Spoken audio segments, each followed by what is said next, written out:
Hello students, इस video में हम इंसेक्ट्स में पाए जाने वाले डायरेक्ट और इनडायरेक्ट डेवलपमेंट के बारे में स्टडी करेंगे।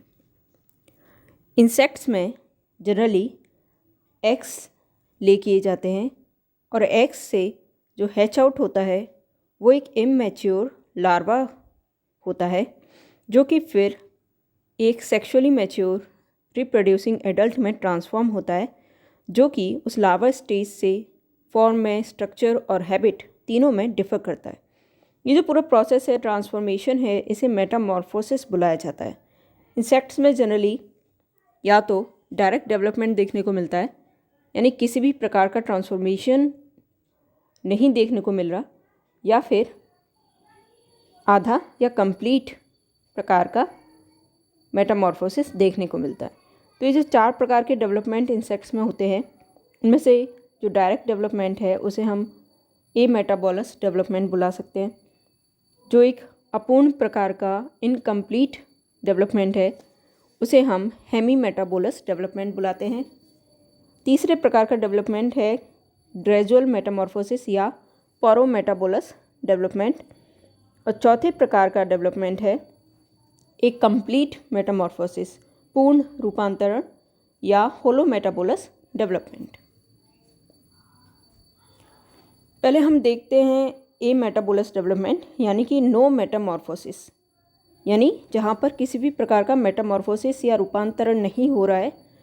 जो लार्वा स्टेज है, लार्वा अवस्था है, वो वयस्क से बिल्कुल सिमिलर है, उसी की तरह लगती है, एक्सेप्ट कि वो साइज़ में थोड़ी छोटी होती है और स्पाइंस या सीटी के जो आर्मेचर है जो एडल्ट में देखने को मिलता है उसमें थोड़ा डिफ़र कर सकती है। केवल साइज़ में ये छोटी है, तो इसे हम बुलाते हैं आपका एमेटाबोलस डेवलपमेंट। क्योंकि देखा जाए तो यहाँ पर जब एग से लार्वा स्टेज निकलती है तो वो न्यूली हैच्ड निम्फ जो है वो बहुत ही छोटा है साइज़ में, और धीरे धीरे वो मॉल्टिंग के साथ में केवल साइज़ में बड़ा होता जाता है और एडल्ट यानी वयस्क बन जाता है। तो यहाँ पर स्ट्रक्चर में, फॉर्म में ज़्यादा डिफरेंस नहीं है, दोनों में समान है, दोनों केवल साइज़ का डिफरेंस मेन है। तो इसे हम नो मेटामॉर्फोसिस बुलाते हैं या एमेटाबोलस डेवलपमेंट कहते हैं। इसके एग्जांपल हैं सिल्वर फिश, लेपिज्मा जो आप देख रहे हैं डायग्राम में, इसके अलावा स्प्रिंग टेल्स। दूसरे प्रकार का डेवलपमेंट देखें तो वो है इनकम्प्लीट मेटामॉर्फोसिस या हेमी मेटाबोलस डेवलपमेंट, जिसमें कि जो इमैच्योर स्टेज है उसे हम निम्फ या नाइट्स बुलाते हैं।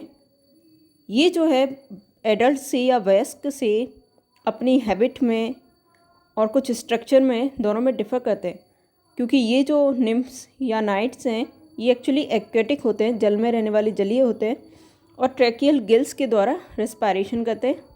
जबकि एडल्ट स्टेज या वयस्क जो है वो टेरेस्टेरियल या एरियल हो सकता है, यानी हवा में उड़ने वाला या ज़मीन पर रहने वाला, और वो ट्रैकी जो इंसेक्ट्स में पाए जाते हैं रेस्पायरेशन के लिए, श्वसन के लिए, उनके द्वारा रेस्पायर करता है। यहाँ आप डायग्राम में देख सकते हैं, ड्रैगन फ्लाइज का एक एग्जांपल है, उदाहरण है, जिसमें ड्रैगन फ्लाई का जो लार्वा है वो जलीय है, यानी जल में रहता है और ट्रैकियल गिल्स के द्वारा श्वसन करता है। जबकि जो वयस्क है, एडल्ट ड्रैगन फ्लाई है, वो एरियल है, यानी हवा में उड़ने वाला इंसेक्ट है जो कि ट्रैकिया के द्वारा रेस्पायरेशन कर रहा है।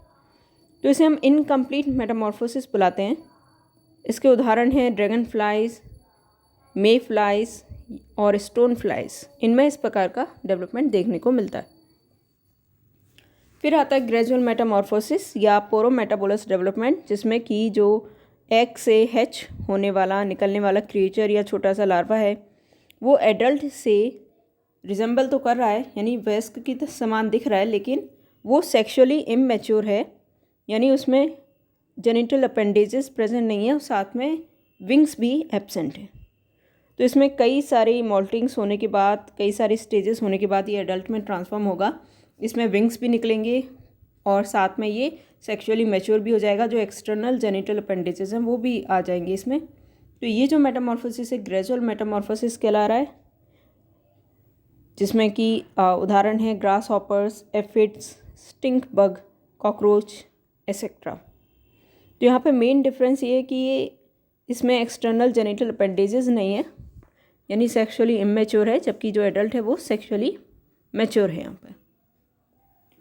कंप्लीट मेटामॉर्फोसिस या होलो मेटाबोलस डेवलपमेंट को देखें तो यहाँ पर 4 स्टेजेस देखने को मिलती हैं। पहली होती है एग स्टेज, फिर उससे लार्वा हैच आउट होता है, लार्वा जो है प्यूपा में ट्रांसफॉर्म होता है, फिर प्यूपा जो है एडल्ट बनता है यानी वयस्क बनता है। तो शुरुआत में जो लार्वा है जो एग से निकला है वो जो है बिल्कुल भी वयस्क की तरह नहीं दिख रहा, आप देख सकते हैं। हैबिट, फॉर्म, स्ट्रक्चर सब में डिफर करता है ये। और ये जो है मोल्टिंग करके इसमें कई सारी स्टेजेस आती हैं, उसके बाद फाइनली ये प्यूपा बनता है यानी अपने चारों तरफ एक केस या कोकून सिक्रीट करके, जिसे प्यूपेरियम बुलाया जाता है, ये प्यूपा स्टेज में एंटर करता है। फिर उसी स्टेज में रहकर ये इसमें कई सारे डिफ्रेंशिएशंस होते हैं, कई सारे इसमें कई सारी स्टेजेस होती हैं जिसमें ये अपने अंदर चेंजेस लेके आता है और इस एक तरह से इसकी बॉडी के पूरे सेल्स ब्रेक डाउन होकर दोबारा से नए ऑर्गन्स डेवलप होते हैं। ये सब प्यूपेरियम के अंदर होता है। फिर ये प्यूपेरियम को ओपन करके ब्रेक करके बाहर की ओर निकलता है और ये अब जो इसकी स्टेज है वो वयस्क अवस्था है, जो कि बिल्कुल भी तीनों अवस्थाओं से बिल्कुल ही अलग होती है।